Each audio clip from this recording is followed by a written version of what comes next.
Halo, selamat pagi anak-anak tercinta. Sekarang kita akan belajar tentang tema 1, subtema 4, pembelajaran 1 dan 2. Nah, sebelum anak-anak memulai belajar, sekarang ayo disiapkan dulu buku tema dan alat tulisnya ya. Nah, anak-anak, setelah anak-anak melihat dua gambar itu, ceritakan perbedaan kedua gambar di atas kepada teman di sampingmu dengan percaya diri. Gambar manakah yang menunjukkan sikap rukun di masyarakat?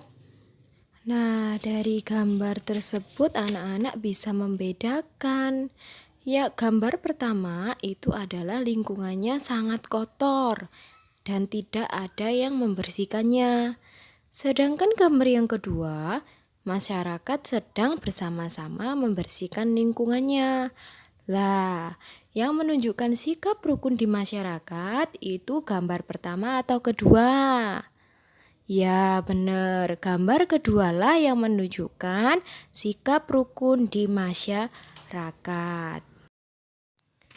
Anak-anak bisa lihat di bukunya halaman 141. Di situ ada pertanyaan. Apakah masyarakat di sekitar rumah Udin selalu rukun? Berilah tanda centang untuk gambar yang menunjukkan sikap rukun di masyarakat. Nah, anak-anak, dari 4 gambar itu yang merupakan sikap hidup rukun di masyarakat yang mana? Nah, yang mencerminkan sikap hidup rukun di masyarakat itu yang pertama, membantu keluarga yang sedang kecelakaan. Yang kedua, gambar masyarakat sedang saling membantu membangun rumah. Dan yang ketiga itu masyarakat sedang melakukan musyawarah untuk mencapai mufakat. Nah, sekarang yang tidak mencerminkan sikap rukun di masyarakat yang mana anak-anak? Iya, betul. Yang tidak mencerminkan sikap rukun di masyarakat adalah gambar keempat. Di situ lingkungannya sangat kotor anak-anak. Jadi itu tidak mencerminkan sikap rukun di masyarakat, tidak saling membersihkan. Nah, di gambar itu Udin selalu menjaga kebersihan. Sampah-sampah yang berserakan dibuang di tempat sampah, tapi sebaliknya dengan Badu. Badu malah membuang sampahnya ke dalam got. Nah, dari gambar yang sebelumnya, kita sekarang melihat percakapan antara Udin dan Badu. Mari kita urutkan percakapan di gambar. Yang pertama, yaitu, tidak apa-apa Din, ayo buang sampah di got agar lebih dekat dan mudah. Dan yang kedua adalah, aku tidak mau Badu, kita harus menjaga kebersihan lingkungan. Dan yang ketiga adalah, terima kasih Udin, kamu sudah mengingatkan aku.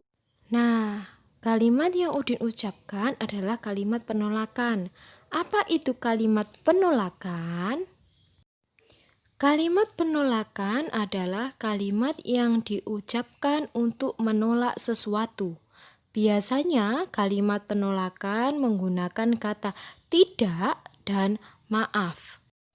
Kalimat penolakan harus diucapkan dengan sopan, dan jika menulis kalimat penolakan diakhiri dengan tanda titik. Contohnya yang pertama adalah, maaf saya tidak bisa minum es. Dan yang kedua, maaf saya tidak bisa ke rumah kamu karena saya akan pergi ke rumah oma. Nah, sekarang anak-anak lihat di gambar yang bisa diberikan, itu merupakan gambar kolase. Kolase adalah karya seni rupa 2 dimensi yang menggunakan bahan dasar biji-bijian yang ditempelkan pada suatu gambar. Gambar yang kedua itu adalah gambar mozaik. Nah, mozaik itu adalah Karya seni 2 atau 3 dimensi yang menggunakan material atau kepingan-kepingan seperti cangkang telur dan kulit kerang yang disusun sehingga membentuk suatu gambar. Sekarang kita lihat Udin, Edo, dan Siti membuat prakarya di rumah Edo. Mereka membuat prakarya dengan bahan yang berbeda. Gambar yang dibuat Udin bahannya adalah kertas gambar, pensil, lem, daun kering, dan juga pensil warna. Siti bahannya yaitu kertas gambar, pensil, lem, pasir, kulit kerang, pensil warna. Edo gambarnya yaitu kertas gambar, lem, pensil warna, dan biji-bijian. Kurangkan satuannya, berarti 9 dikurangi 5 sama dengan 4. 3 tidak bisa dikurangi 8. Pinjem 1 ratusan dari 2 ratusan, sehingga 13 dikurangi 8 sama dengan 5.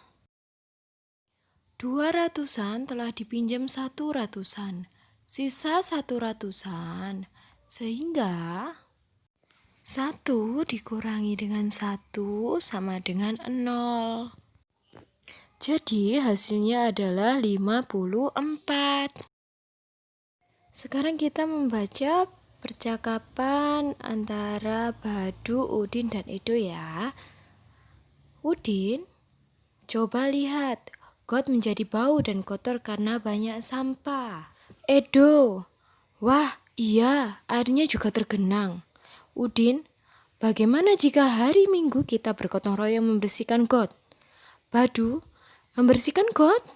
Aku tidak mau got kan kotor dan bau. Edo, aku kurang setuju, Din.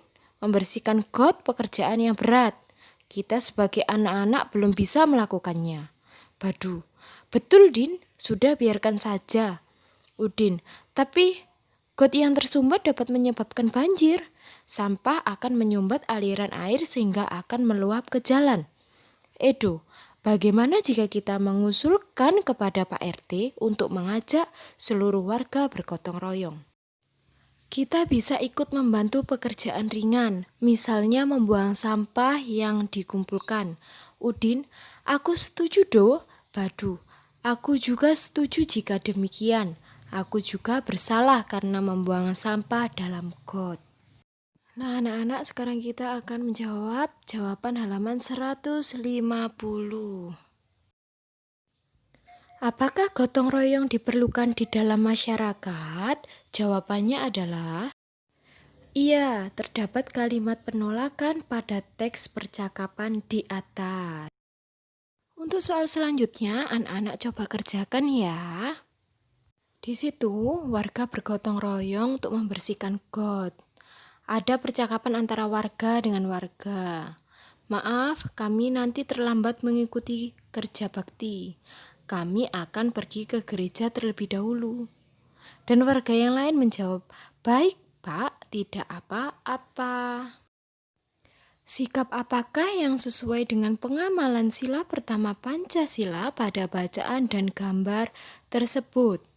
Sikap apakah yang sesuai dengan pengamalan sila kedua Pancasila pada bacaan dan gambar tersebut? Nah, ayo anak-anak kita menjawab ya. Sila pertama adalah ketuhanan yang Maha Esa.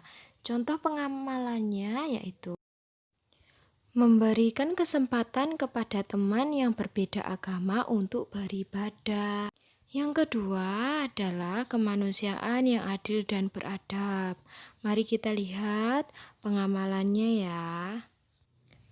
Memberikan kesempatan istirahat ketika melakukan gotong royong. Nah, sekarang kita masuk ke tugas ya.